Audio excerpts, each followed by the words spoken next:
What's going on, guys? So we are back to pick up our coverage of the ongoing 2024 Wolverine series with issue 8, Legacy issue 400, which continues the story of the return of Adamantine, the unbreakable metal of the gods. So if you need to get caught up, I got the full playlist in the description, which right now is just one video, issues 1 through 7, but either way, it'll get you caught up. And if you're enjoying these videos, do drop a like to let me know, subscribe if you're new to the channel, and don't forget to hit that bell up top to get all notifications. Alright, so coming back, we pick up with Logan getting wrecked by Romulus, with Logan saying here, I'm on the back foot against an old enemy, one who's learned some new tricks. Romulus, a sleazebag older than Rome, has harnessed the power of an impossibly powerful ancient earth spirit called the Adamantine. The Adamantine wants to rid the world of adamantium, which it considers to be something between blasphemy and identity theft. It's been turning adamantium-wielding villains into golden-eyed zombies, using them to murder scientists and torch labs. But whatever it's done to Romulus, it's different. It's his eyes staring me down, which right there just goes back to what we've seen as far as the Adamantine choosing its champion with the intention of returning to a state of prominence. And so of course with Romulus, this falls in line just enough with what he wants, where at first the Adamantine wants to get rid of adamantium, but after that when it comes to reshaping the world, Romulus wants to be at the top of that food chain. So with him being the most capable of adamantium users who were willing to accept the call, this allowed him access to the Adamantine's power as its chosen champion. And he makes it clear to Wolverine that when he's done with him, he's going after Laura Kinney next, who like we saw in the last issue is just above where these guys are now. So Logan thinks about this for a moment, because part of him is just in survival mode this whole fight, and the one thought that's kept him going is Laura, and Romulus is half right, because if Logan falls here, she's next. So that's where the animal in Logan comes out here, and he smacks Romulus off of him while saying stay away from my kid. And it's right here where he basically tells Logan that he can rage all he wants, but that's not going to change the fact that he's outmatched. And this is where Logan's just like, over 1,000 years old, and still never learned to shut your mouth. So that's where Logan attacks, because it's the one place that's not covered with adamantine. And I don't know why when I see this I think of Demon Slayer again, as if Logan was like, water breathing, adamantium oral attack, as Wolverine sends 2 claws knuckles deep into this dude's mouth. It's wild. But as soon as this happens, the adamantine immediately deems Romulus as unworthy, and it just leaves him there. But once again, it looks at Logan as a viable prospect, because it says here, this one was not worthy of our gifts, but you, champion, you may be. Many champions have claimed to be one with their weapons, but you are truly united with yours. You are both wielder and weapon, and you cut down our avatar to save what mattered to you. Animal savagery with heroic purpose, false metal with true spirit. You are something new. Is that what this age needs? Tainted heroes made of tainted metal? Men who are also weapons. Now that we have been reawakened, we must know our purpose in this new world. And to know this world, we must make war in it ourselves. And as soon as it says this, the adamantine takes on a physical form, which at first has Logan like, great, now that this thing has a body, I can fight it.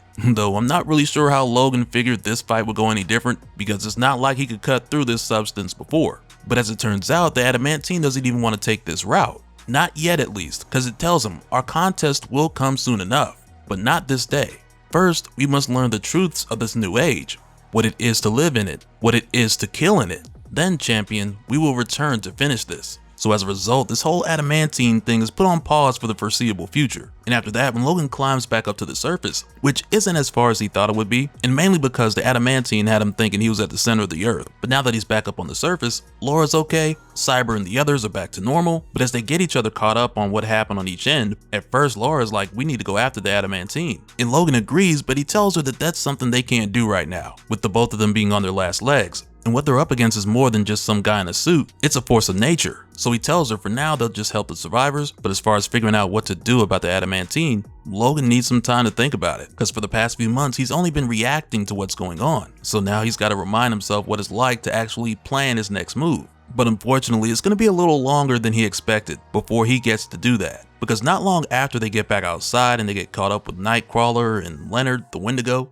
who Nightcrawler was looking after for Logan while him and Laura were inside. But it's not long after they get out here where everything goes dark and Logan wakes up in a different location feeling dazed. So quickly he starts to assess the situation, and he notices, for one, usually when he wakes up, Logan springs up like an animal, but in this instance he's dazed, which means he's been drugged. And the amount of drugs that could kill a horse they could barely give him a buzz. So whoever drugged him, they knew how much to use, which means whoever did this, they know him. So next he looks around and he's like, okay, this room is some sort of old industrial space, repurposed into a cell, and the door's not that thick, so it's easy enough to cut through. And Logan notices even though Leonard's not there with him, he could smell his scent nearby. So whoever took him, they took the kid too. So once he gets out, he starts following Leonard's scent. And as he does, Logan tries to backtrack his steps and figure out how he even got here. Because he remembers Arizona and saying bye to Laura and Kurt, to where after that he went to track down the Adamantine, though he didn't get any leads. So then he crashed at a motel just outside his house where he nodded off watching TV. And that's when he realizes like, yep, it was definitely gas. Something strong and odorless, even to Logan. Which now confirms even the more, whoever took them definitely knows the Wolverine. And he's not left in suspense much longer because Arcade pops up, who's a longtime enemy of the X-Men as well as Spider-Man and others, which is why it just makes sense that he knows so much about Wolverine. But when he shows up here, Wolverine's like, Arcade, and this dude's like, yeah, in the flesh. So Wolverine goes for a slice, but it's only a hologram. Which then has Logan like, I should have known better, because this guy usually has a popcorn and gun oil scent. But it's not long before we see that Arcade is up to the same old antics, because as usual he'll set up a game to test the heroes where lives are at stake. Sometimes it's a hired gig, but more often than not he just gets a kick out of this stuff. And what we find out here is that he set this up like a game show called Short Fuse, where he's basically sat Leonard in a torture chair that's been constructed with vibranium alloy, so Leonard can't just break out of it. And this thing's tricked out. It has electrocution, knives, and even syringes feeding Leonard hunger-inducing drugs, so that when time's up and Arcade sets him free, he'll just tear these people to shreds. And Wolverine only has 5 minutes to make his way through numerous obstacles and save their lives. And Arcade even tells Logan that he set up mics all along the path, so Leonard could hear Logan in pain as he makes his way through to the different obstacles, but Logan ends up using that extra little bit to his advantage, and we'll talk about how in just a moment. Because for starters, he's faced Arcade before, so a lot of his traps and his tricks Logan's already used to, so he's able to get past a few of them fairly easy. But even with that being the case, there still are some new tricks and twists here and there. Because as Logan's following Leonard's scent, which is basically amplified by the kid's fear, this takes Logan through a number of rooms, with one of them looking like the Weapon X laboratory, with this huge distorted mechanical replica of Professor Thornton that Logan just tears to pieces on sight, before picking up the scent of Leonard's fear again and making his way closer to the kid. But the next obstacle that Logan runs into, I'd have to say that this one is likely the toughest out of all these rooms. And even more so than Weapon X, because we've seen Logan revisit and work his way through the memories of Weapon X countless times, but this is one that doesn't come up that often, and it's his memory of Silver Fox, who for Wolverine, she was one of the first people that he could remember who actually loved him, only for her later to be murdered by Sabretooth. So when she died, it was heavy on him. And I will say, I like how we got a reference to her in Ultimate Wolverine in the last issue we covered, because I imagine a lot of pieces of that Wolverine's history are going to be very similar to this one, especially when Ultimate Sabretooth comes into the picture. But in the here and now, Logan knows that this isn't actually Silver Fox. He knows this is just a robot. But it's crazy that Arcade has even managed to make this thing smell just like her. So Logan leaps to avoid her to get to the next room, because it's likely if he even touches her, she'll explode. So he just avoids her completely. But along the way, as Logan is getting closer to Leonard, he uses the microphones that Arcade has set up to talk to Leonard and kind of coach the kid through it and encourage him to hang in there. And in the next room, Arcade has it set up to where Jean is surrounded by these multiple different versions of Cyclops. And it's like for this one, for Logan, it's a breeze, because Arcade is working with some old intel here. Because Jean and Logan are good friends, and he settled his differences with Cyclops years ago. And aside from that, back in the Krakoa days, which wasn't that long ago, there were a few hints of Logan, Jean, and Scott getting along real good. So yeah, this test for Logan, it's nothing. And eventually he finds a weak point in the wall, which is basically the finish line of this whole game show, as far as making his way to the main stage within the 5-minute timer. But as soon as Logan makes his way into the room, time's up, and Leonard's let out of his restraints, which would have been a good thing had the kid not been tortured this whole time and pumped full of drugs that make him hungry. Like, what would you even call that, hunger win? But this makes for the situation where Wolverine's gotta help this kid get the Wendigo curse back in check, which just happens to come by way of beating some sense into the kid. And it's really just one hit, with Logan hoping that the shock will make Leonard snap out of it, while at the same time, because of Logan's nature, he's gotta catch himself and put his claws away too, because he's not trying to actually do Leonard any harm. So Logan puts his hands up and he tells Leonard, if you're really just a monster, here's your chance, I'm wide open. But I'm willing to bet Leonard is still in there. And Leonard, you've proven already that you're stronger than your bloodlust. So show him, bub. Show that little circus freak who you really are. And it's really amazing because his heartfelt speech gets Logan punched right in his face. And just after that, he's catching claws, knees, bows, and who else knows. And it's kind of funny too, because as this is happening, Logan's like, I'm the best there is at what I do. But one thing I ain't good at is taking a punch without swinging back. And it takes a lot for Wolverine to not just react here and not tear this kid apart, because he's not at full Wendigo strength, since Leonard hasn't eaten in some time, let alone tasted a human for quite some time. So just as Leonard's getting ready to break this fast, if you will, and I'm telling you right now, these people look terrified. But just before Leonard tears into them, and Arcade's just looking down like I've really outdone myself this time. But just before Leonard feeds, Logan gets up and he says, Leonard, don't let him win. And it's right there where Leonard looks at the blood on his hands and he just keeps saying no. And it makes Wolverine proud. So he looks up at Arcade like this is over and he asks him, what you gonna do now? And Arcade is just like, I'm glad you asked. Just before he drops a special safety glass dome over Wolverine that has an adamantium dust finish. So it'll take Logan some time to get through it. And coming in from the top of this dome, Arcade has it spewing the most volatile, fast-acting, flesh-eating acid on the planet. And it's set to fill up well before Logan can even cut through the glass. And it's a crazy, well thought out plan.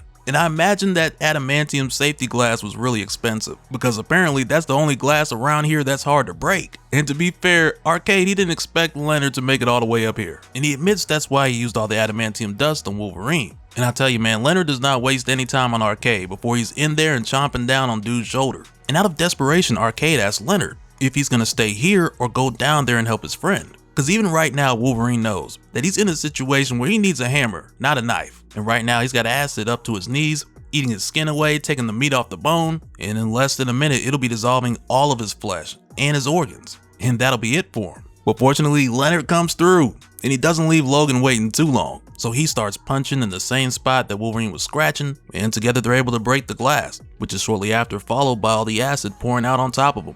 And because Leonard tries to protect Logan here, he gets hit pretty bad, and it's to the point where Leonard's heartbeat is gone, and he's not breathing, and it's completely silent. The only thing you can really hear is Logan's little adamantium feet clicking and clanking on the cold ground, until suddenly a bright light starts to glow from Leonard as the curse is lifted and he's fully restored. And even though Logan doesn't fully understand what happened here, he just makes the assumption that the Northern Gods lifted the curse because they figured the kid had earned a second chance. But after this, with Arcade long gone and likely turning into a Wendigo sometime soon, because when you're bit by one, it's not a 100% chance. So who knows? But after this, Wolverine frees the hostages, and after some time, he eventually gets Leonard back home. Because like we learned in Leonard's journal back in issue 2, Leonard had been in a group home, but before that, there was this whole custody thing with his mother. But just before they knock on the door, Leonard tells Logan, like, hey Mr. Logan, I know you keep saying forget it, but there's got to be some way I can repay you. And that's where Logan tells him two things, because number one, he tells Leonard to promise to give him a call if he ever starts to feel the monster coming back. And for number two, Logan's like, also, keep your citified ass out of the wilderness until you know what you're doing. And it's like, Logan, chill. And just after a couple knocks, Leonard's mom comes to the door, and she's just happy to have him back, because it's been a year since they've seen each other. And she's also heard a couple things about what happened up in Canada, but Leonard just stops her right there to introduce her to Logan as the man who saved his life. So she invites Logan in to have dinner. And while they're here, Logan's pretty quiet for the most part, like he's in his head a lot. And part of this comes from Logan observing that Leonard's mom's not perfect. She may have made some mistakes, but she loves her son. And for a moment, this makes Logan think about his own mother. Because he says here, I got some wounds before I became a soldier, before I even became a man. Soon as my mutation emerged, my ma called me an animal. She cast me out of the house, then she took her own life. On Mother's Day, when people start going on about everything their moms did for them, I get real quiet. And just after dinner, Logan helps with the dishes because he doesn't like people cleaning up after him, and he makes Leonard promise again to give him a call if he feels the Wendigo's influence return. So Leonard makes that promise, and he tells Logan that this whole experience has caused him to look at things differently. So from now on, Leonard's gonna face his problems head on, no more running away. And just before Logan could leave, Leonard just lets it all out. He gives Logan this huge hug, and he's just like, thank you so much for everything, man. And it's almost like you could feel it through the page, like this kid means it. And after Logan leaves, later on that evening, he grabs a six-pack in the motel room, he's got the TV going, and really he's just taking the time to regroup and figure out his next move with the Adamantine still out there. And this is where he hears a knock on the door, which on one hand is kind of suspicious because he's not expecting anybody, but what makes it even stranger is that whoever's at the door, they don't have a scent. So like we saw before, this all adds up to it being someone who knows Logan, which is why he goes to the door with the claws out. But when he looks outside, no one's there. And all he sees is a letter on the ground with the name James written on it. So he takes it inside and he starts reading it. And it says, "My dearest and most precious James, I've been told that you now answer to the name Logan. The significance of that choice racks my heart with quilt, forced as it was by my treacherous hand. Still, I find it impossible to think of you as anything other than my sweet and loving James. So James, I shall call you in this missive. I know, beloved boy, my horrid treatment of you has rendered void any claim I might have to your familiar loyalties, but our family's enemies are closing in on me, and I cannot face the threat they pose alone. So, though I have no right to do so, I must write on this ominous feeling evening to ask for your help, James. I don't doubt that you resent me deeply, and that your first impulse will be to refuse me, but I hope at the least you will make some time to meet after all these years, if only to learn why I was forced to treat you so poorly, as well as the circumstances of my remarkable, nay miraculous survival." And as he's reading this, he's going through all kinds of emotions. And in his mind, he's like, I damn near collapse as memories from my earliest days flood my senses. Feelings I've buried for more than a century come clawing out of their graves. Every rational part of me knows it's impossible, but scent ain't rational. And the letter in my hand smells like the very first scent I ever took in. And in closing, the letter goes on to say, "With apologetic affection, I remain eternally your remorseful and repentant mother, Elizabeth Howlett." And I gotta tell you, man, with seeing this, I'm just as shocked as Wolverine. But if you made it this far in the video, go ahead, drop a like, and let me know in the comments what you think about not just his mother, but everything. Because it feels like we're in for some heavier twists down the line. And so now real quick, I want to give a special shout out to all the patrons. Thank you guys for all of your support. And for anyone who's new here who wants more information on how to support the channel, I got a link below where you can go to patreon.com/DopeSpill. But that'll do it for this one, guys. Let me know your thoughts down in the comments below, and we'll do it again on the next one. Alright, later.